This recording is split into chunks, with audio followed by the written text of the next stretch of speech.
I'm just saying, y'all just need to relax, man. I have a question for everyone. Be sure to leave this in the comment section. Who do you want to be the Miami Dolphins starting quarterback? Because I'm extremely confused looking at Twitter posts, looking at all the reactions to Brock Osweiler being signed by the Miami Dolphins. Last time I checked, Ryan Tannehill is our guy. We all agreed upon that when Jay Cutler stuck up the joint last year. We barely won any games. When Matt Moore basically couldn't win any games for us. So last time I checked, like I said, Ryan Tannehill is our guy. So with that being said, Brock Osweiler is coming in here as a backup. I'm not sweating not one bit, and I applaud Adam Gase for making this signing, because Ryan Tannehill has nothing to worry about. I don't want Ryan Tannehill to have anything to worry about as far as quarterback competition, unless we decide to draft a quarterback in the draft. But Adam Gase is comfortable with Ryan Tannehill, and I applaud him for that, especially for the loyalty part, because of the whole Joe Philbin era, like just the threats of Ryan Tannehill losing his job. That was one of the things that was behind the scenes where not a lot of people knew about.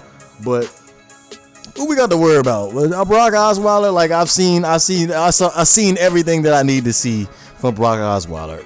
Like, yeah, he's a backup. It's possible Tannehill could get hurt. God forbid. I hope he does not get hurt. But at the end of the day, Brock Osweiler, come on now. Like, after he signed that mega deal with the Houston Texans, and I saw how he played with DeAndre Hopkins and Will Fuller and Lamar Miller too. He had the weapons to be successful, and he still couldn't put up numbers. So with that being said, hey, look, Brock Osweiler was brought into Miami as a backup. He ain't coming in here to be no damn starter, so everybody need to calm down, pipe down.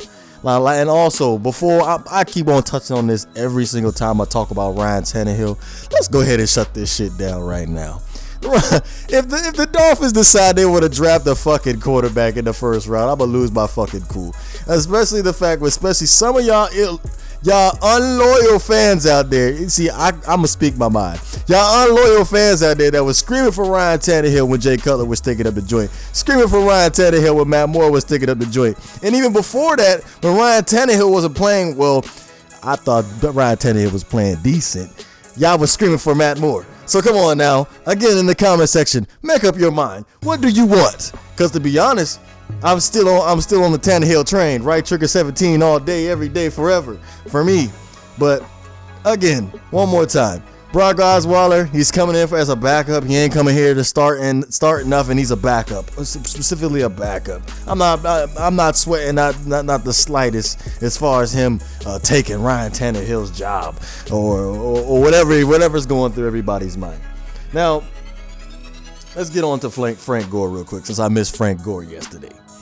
Everybody tripping about Frank Gore. Come on now, look at Frank Gore. Frank Gore is extremely durable. Hasn't missed a game since 2011.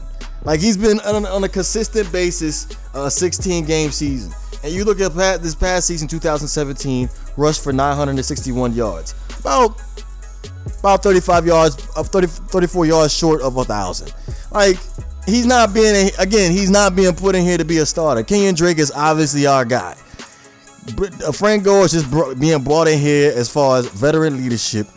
And coming here to, when Kenyon Drake got to come out and get some Gatorade in him, Frank Gore will be a stable back to keep us going.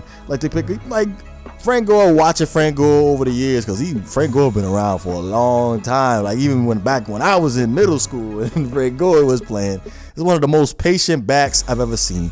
Patient, most versatile. He fits the Adam Gase scheme, but obviously he's a little bit slower and older. He's about turn 35 this year, I believe. But don't see no signs of him slowing down. At 261 carries this past season, still taking on a big load. Average is about 3.7 this past season. I believe that's a career low. We'll tie for a career low. So he's not being brought in here to be a starter. So I'm not tripping off that. I like him being brought in here as far as an insurance policy, just in case something happens with Kenyon Drake. It's always good to have a good veteran leader in the backfield. But again, let me know what you guys think. You know what it is.